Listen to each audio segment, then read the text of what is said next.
Hey, good morning, everybody. It's Jason, your favorite zombie collector, and heading into work today. Today's a big day for my employer, our big boss, big boy from from the region. We're technically the Chicago region. Is coming in and bringing her team to, I guess, check out our office. They do this once a year, and us low hanging fruit, peons usually don't have much to worry about. But of course, management is, uh, running around like chickens with their heads cut off, trying to get things in order. So it's kind of interesting. It's like when I used to be a teacher. Uh, Whenever the principal would come into the room, and the lead teacher, because I was an interpreter for the deaf, so I didn't really have much to do with anything.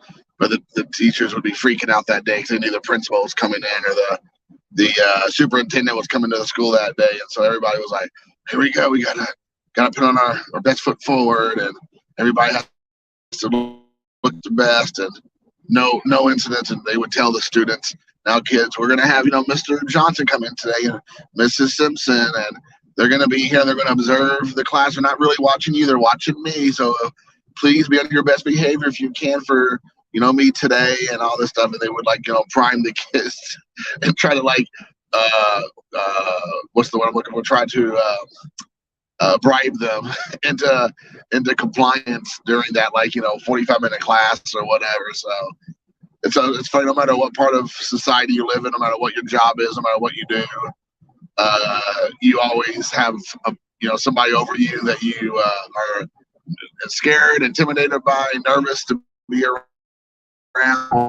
I find it to be interesting, and long as like I've always been in situations where I don't really have to worry about, but obviously I don't want to add any attention to myself, nor I'm sure anybody wants to draw the ear of someone who's not going to be a big fan of yours if you say or do something ridiculous. So obviously I just keep my head down and just do what I do. That's what they get paid me to do my job, so I just keep doing that.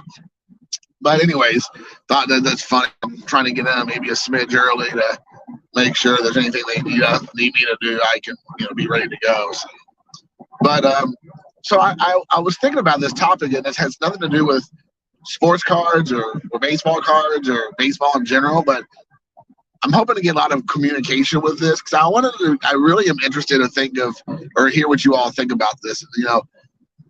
Let me know. So I would assume most of my audience is going to be in that 30 to 50 year range approximately. That's what the old YouTube's algorithms or whatever tells me. I have zero women. I have very little small percentage of young kids to maybe teenagers, and then 95% is that 30 to 50 range. And I guess I have a handful of maybe old timers in there as well. I don't know. But I'm interested to think, because most of the people that are listening are around my age, are going to have a similar life experience. But I have been going back and watching lots of movies, nostalgia movies, right? From my childhood in the 80s, 70s, 90s, and things. And just be with me, just bear with me for a minute, because I hope this makes sense. So when we were watching those movies back then, they had all kinds, and these are PG movies. Sometimes they were G. PG-13 hadn't been created yet, and then when they finally did, it's a little bit more. They could be a little bit more risque, but I mean, you were getting away with a lot just in the olden days. But movies back then, they could just, the kids were saying whatever they wanted in the movies. Go back and watch Goonies. Go back and watch Monster Squad. Go back and watch even Back to the Future and things of that sort. And just what those characters were saying, especially again, kids movies or directed towards kids. I mean, I'm not even going to allude to what they would say in those movies, because I don't want to get myself into any kind of trouble. But people's sensibilities nowadays are out of like this. It's wild because that stuff would never fly today.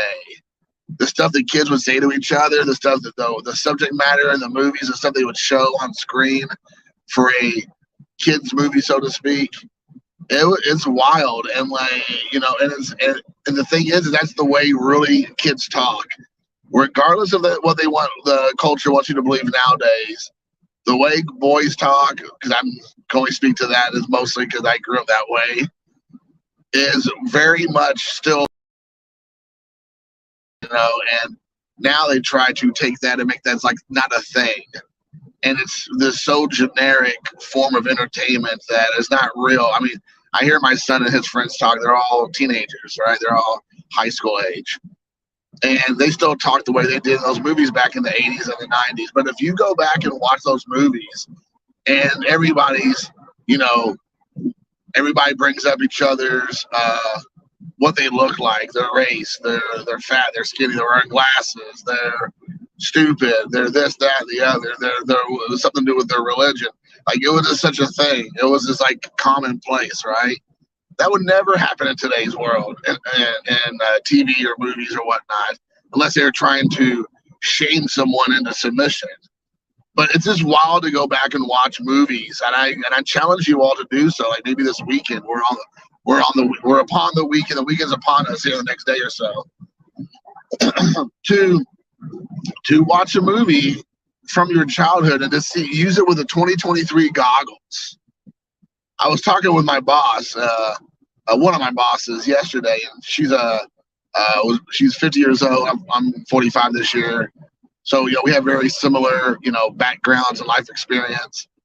And we were talking about that, and she was saying that she's just always so surprised at the type of when she goes back and watch movies and what people say to each other and the way people spoke to one another.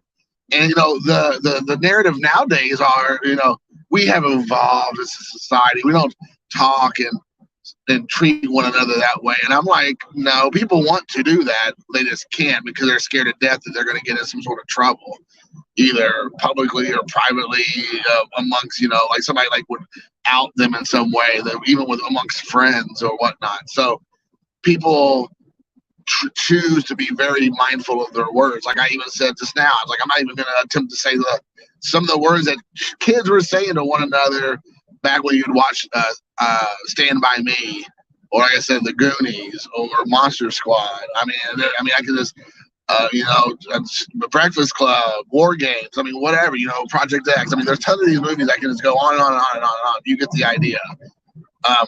I'm a movie fan, a cinephile, so I could do this, till the cows come home, which I will not bore you all with.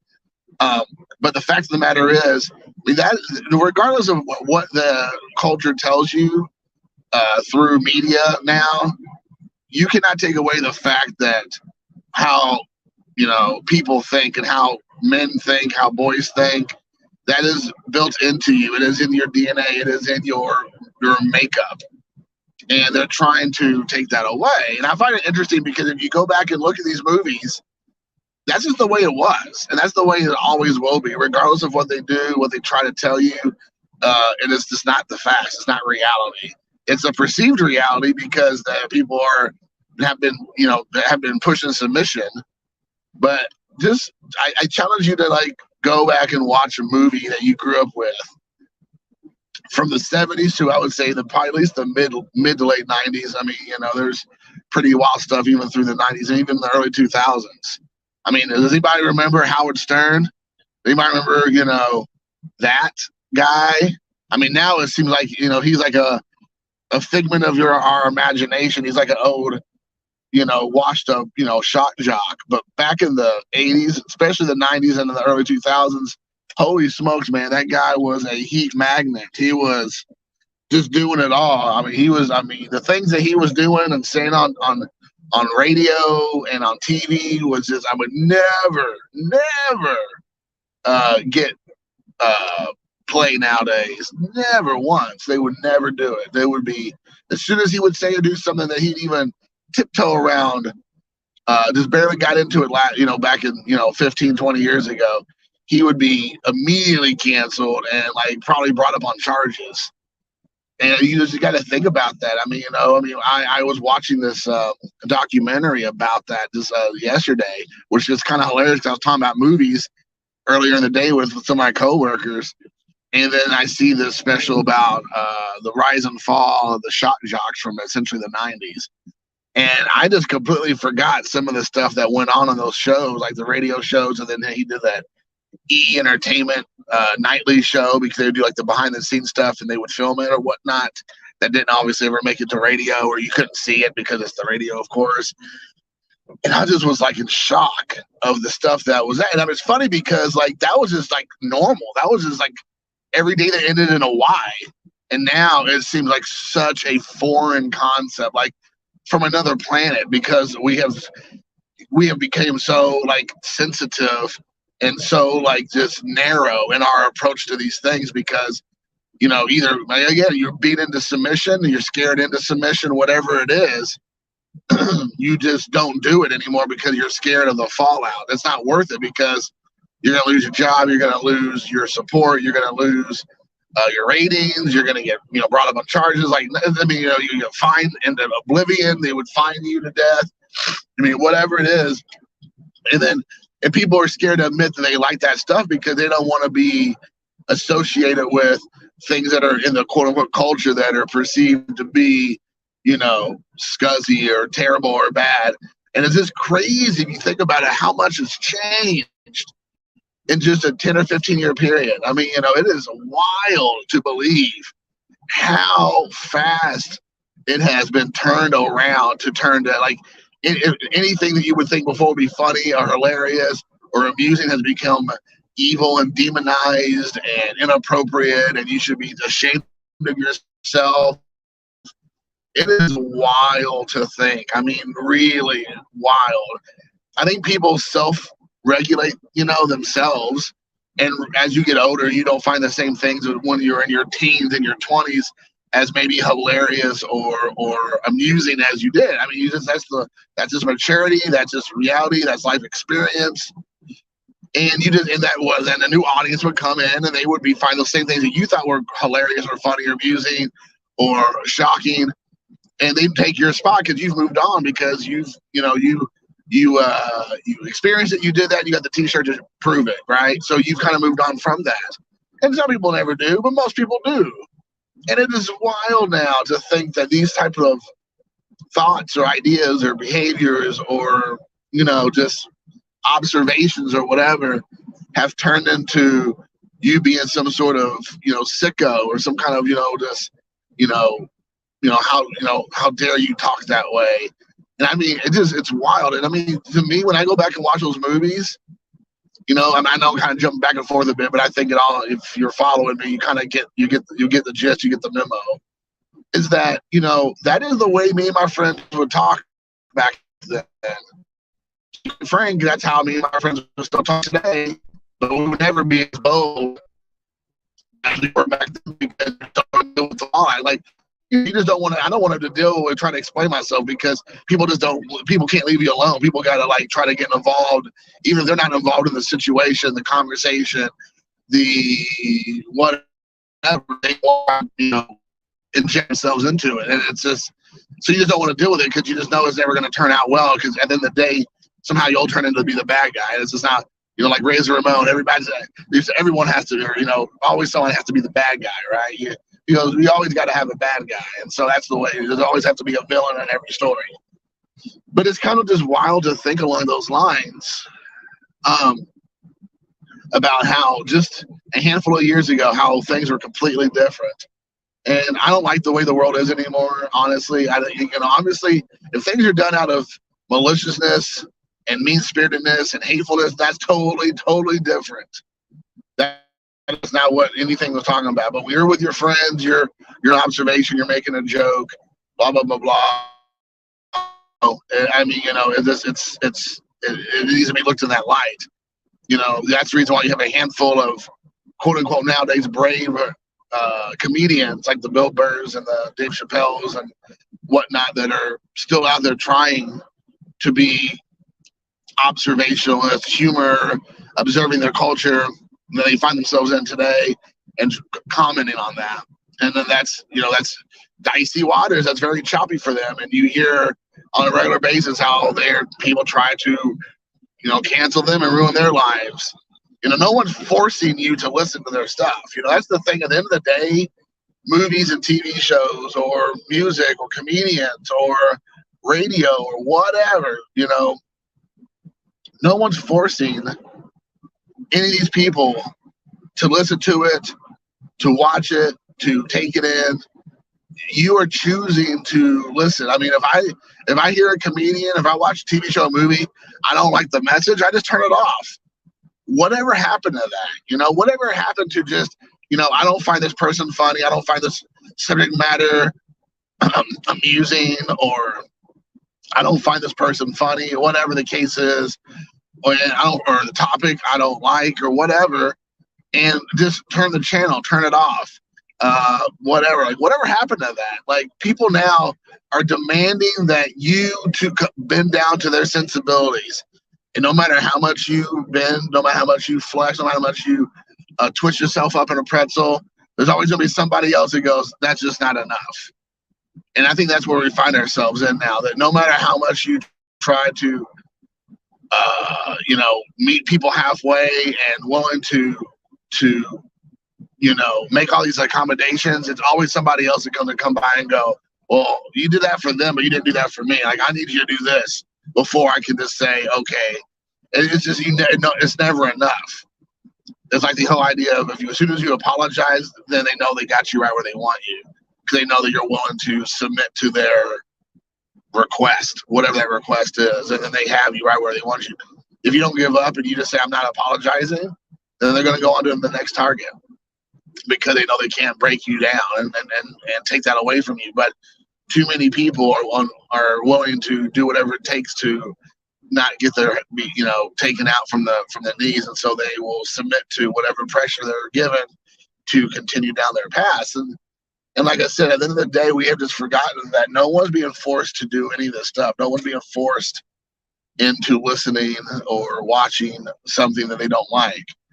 And the same people who throw the fit are the same people who also could give zero F's about even watching the movie, the TV show, the comedy special, whatever it is. They just all dogpile because one person found something they don't like, and they all just gang up on that individual, or like I said, they go for the person's purse string. So it's just wild. But it's just, again, I just say challenge yourself in the next couple of days. Go find a movie you grew up with. Maybe one even directed, like I said, more towards your younger years, and just watch it and to see with the 2023 glasses, with the 2023 goggles, and just make some observations. I would love to hear your thoughts.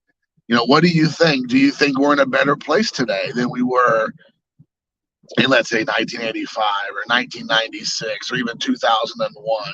Do you think we're a better society for all the extreme changes we have made, and all the bowing down to the masses because they got their feelings hurt and all their sensibilities were ruffled up? Do you think we're in a better place nowadays? Do you pine for the old days and the yesteryears and all that stuff? And back in my day, I really like to do this. And it's like, and I just think that, society has changed so dramatically, so fast.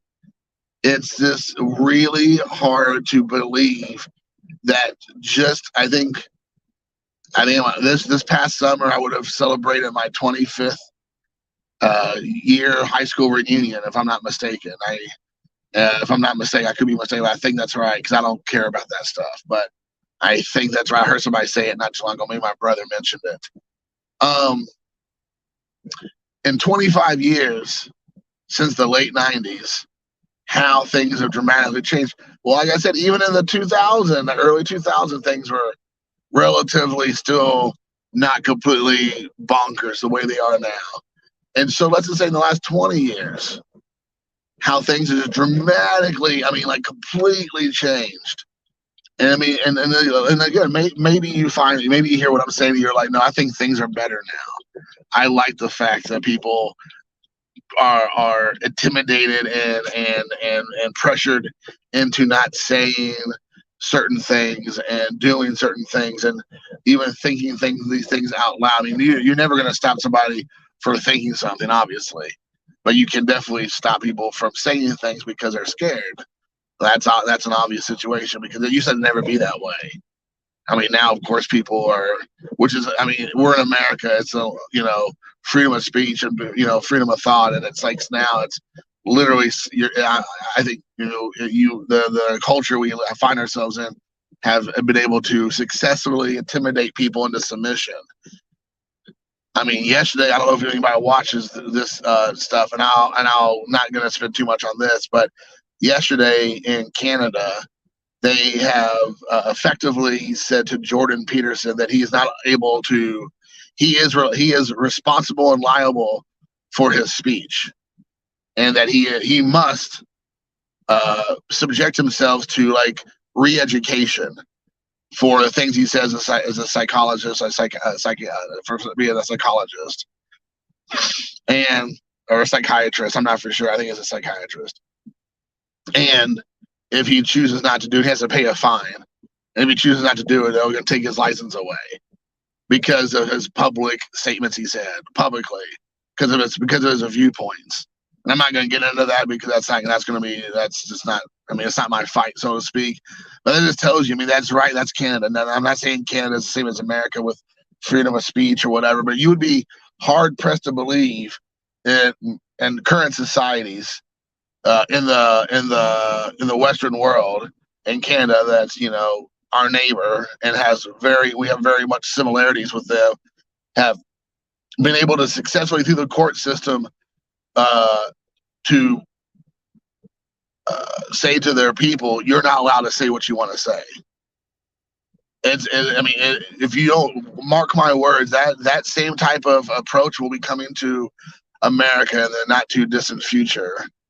It will be here before you know it, that you will say certain things and you will then be told in the court. Because right now, I mean, when you work for a private business or a company, they can kind of just do whatever they want because that's the way it is. But as far as taking it to court, those things have still been losing. Like free speech is still winning in America. But there will come a time where it will, I believe 100% that the courts will have been able to be infiltrated enough to say, no, you can't say what you want to say, and that there is going to be punishment for freedom of speech for saying things that hurt people's feelings or people don't agree with or people want to say that it's not real, even though it is real. But you have enough people in the population trying to tell you certain things aren't real, like science isn't real anymore. Pseudoscience is what's real, because real scientists are scared to say things that would be against the quote unquote mainstream think process now. And I mean, it is going to be here before you know it that there will be people, Americans brought up on charges of unwilling to bow down and say, I'm not doing that, lose their jobs or lose or be forced into a situation they don't want to, sue the company that's doing it to them, their employer, and then they will lose that battle in the court, saying like, no, you can't say things that other people disagree with. It's coming. I mean, mark my words, it will be here at one day. It may not be here today, it may not be here tomorrow, but in the future that will be a thing. So, but regardless, like I said I wouldn't spend too much time on. I'm not. That's a separate topic, but. Yeah, I'd love to hear. What are some of your favorite movies from the 80s and 90s, from the 70s? What are some of your favorite films, maybe favorite TV shows? Ones that you might know now would not fly in a civilized culture that we find ourselves in. I would love to have a running list of movies that you would think would not fly. I go back and think about like Eddie Murphy's Raw and Eddie Murphy's Delirious from the 80s, and that would never fly nowadays. I know that's not a kid's, movie comedy show, but again, I'm just saying things that would never fly. I mean, I would love to hear people's, movies that they have enjoyed, and that they can go back and look at and go, yeah, that's probably not going to work in 2023. But I would love to hear that. So if you can leave some of those, like give me your observations, your thoughts, give me your deep thoughts. If you do a video response, that'd be epic. But and then make sure you tag me in it so I know that the video's there if somebody wants to. But I would love to get 10 to 20 just comments. Just even if you don't want to get too elaborate, just like what is a movie that you could love growing up and during when you're a kid or a teenager that you don't think would never fly today in today's society. I was watching City Slickers, and even in City Slickers, and I mean it's funny because I even find myself. And I am all about freedom of thought, freedom of speech, like say what you want, joke on whoever you want, whatever you want. But because we have been conditioned in this society now to be shocked and appalled at certain things. Even the movie City Slickers with Billy Crystal and Daniel Stern and Jack Palance. There are certain things that they say in there that for a second just catches me off guard. And I'm like, whoa. And I would have never batted an eye at that 25, 30 years ago. I wouldn't ever, whatever it was that they're saying, I can't remember that at the moment. And I would never bat an eye. I would just be like, yep, that's like every other day that ends in a Y, like I said earlier. But now it is like completely unacceptable to say certain things or to do certain things. And it would just be mind-boggling. So so City Slickers, a PG movie from whatever, like 91, would be problematic, I would assume, today with some of the things they said. So, yeah, please leave some of those comments below. I would love, like I said, to get somewhere around 10 to 20 comments about your favorite movie that you grew up with, again, that would not fly in polite and very sophisticated society of today.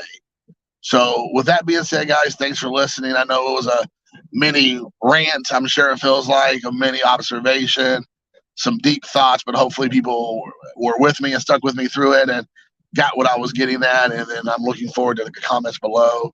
Please, again, if you all can like the video, share the video, comment, and tell your friends, your neighbors, the milkman, the guy who delivers your ice about my channel. I would greatly appreciate it. And until then, peace.